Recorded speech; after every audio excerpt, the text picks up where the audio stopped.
Hello friends, welcome back to our channel. दोस्तों, मुझे बहुत सी बार ये क्वेश्चन पूछा गया है कि क्या हम जीएसटी या 3B रिटर्न रिवाइज कर सकते हैं क्या, अगर हमसे रॉन्ग रिटर्न फाइल हो गई है या फिर गलत डेटा चला गया है, या काफी बार डेटा वाले रिटर्न के बदले नील रिटर्न फाइल हो गई है। तो लेट मी टेल यू दोस्तों, यहाँ पर गवर्नमेंट ने 9 अप्रैल 2024 को एक एडवाइजरी इशू की है, जिसके चलते उन्होंने reset and refilling option activate किए हैं जीएसटी या 3B पोर्टल पे।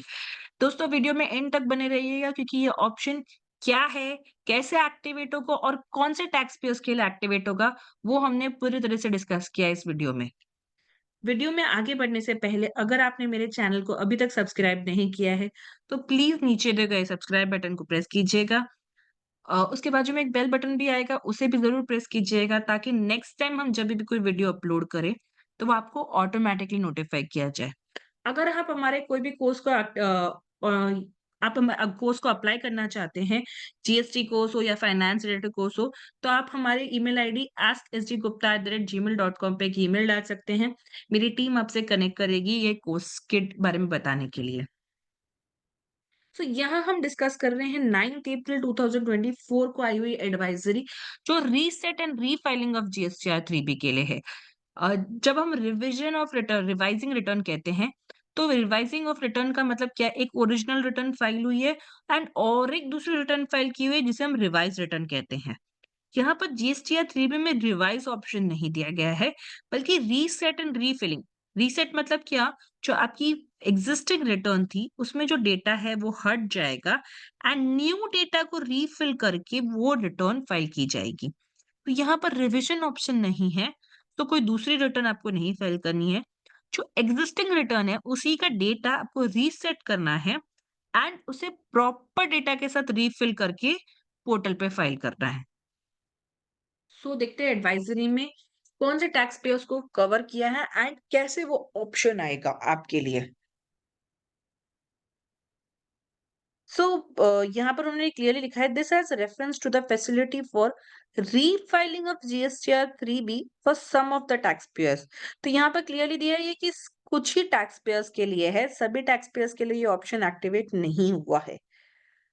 It was noticed that there was discrepancies in the returns of some taxpayers during the filing process between the saved data in the GST system and actually filed data in the fields of ITC availment and payment of tax liabilities. So यहाँ पर देखा गया था कि जो tax payers कुछ tax payers हैं, उन्होंने डिस्क्रिपेंसीज ऑब्जर्व की, यानी कि वेरिएशन था बिटवीन द डेटा जो एक्चुअली सेव किया था उन्होंने, यानी कि जो इंसर्ट करके सेव किया था, as compare to the data जो एक्चुअली फाइल हुआ है जीएसटीआर 3B पोर्टल पे। The matter was examined and deliberated by the Grievance Redressal Committee of the GST Council, and as a facilitation measure, the committee decided that these returns shall be reset in order to give opportunity to such taxpayers to correct the discrepancies. ये matter examine किया गया grievance redressal committee, जो GST council के through form हुई है, and उन्होंने as a major कि जहां पर आप टैक्स पे एज अ टैक्स पेयर ठीक कर सके ऐसे रिटर्न को, वहां पर उन्होंने जीएसटी रिटर्न रीसेट करने का ऑप्शन एक्टिवेट किया है। जैसे मैंने कहा, यहाँ रिविजन अलाउड नहीं है, रीसेट एंड रीफिल ऑप्शन है, यानी कि एग्जिस्टिंग रिटर्न को ही आपको रीसेट करना है, यानी कि एग्जिस्टिंग डेटा को डिलीट करके न्यू डेटा को रीफिल करना है। Accordingly, only the affected taxpayers have been communicated on the registered email ID, and the affected returns are visible on their respective dashboard for the purpose of refilling the corrected data. So यहाँ पर जहां जहां discrepancies observe हुई है between the data जो save हुआ है and जो डेटा एक्चुअली फाइल हुआ है, वहां वहां पे उन टैक्स पेयर्स को उनके रजिस्टर्ड ईमेल आईडी पे कम्युनिकेशन आया होगा कि आपका reset and refilling option activate किया गया है।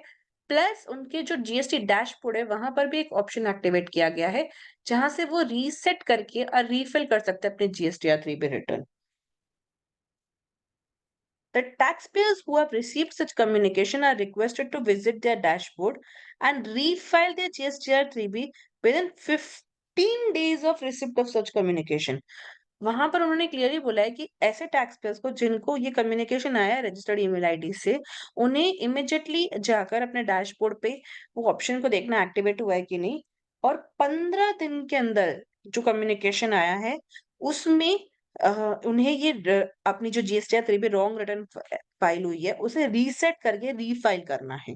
तो यहाँ पर टाइम लिमिट भी दिया है कि ये ऑप्शन जो है, वो सिर्फ़ 15 दिन के लिए एक्टिवेट हुआ है। ऐसा नहीं है कि ये पूरा टाइम मंथ्स एंड मंथ्स आपका एक्टिवेट हुआ है। तो यहाँ पर आपको इमीडिएटली चेक करना है अपने रजिस्टर्ड ईमेल आईडी पे कि ऐसा कोई कम्युनिकेशन जीएसटी डिपार्टमेंट से आया है कि नहीं आया है।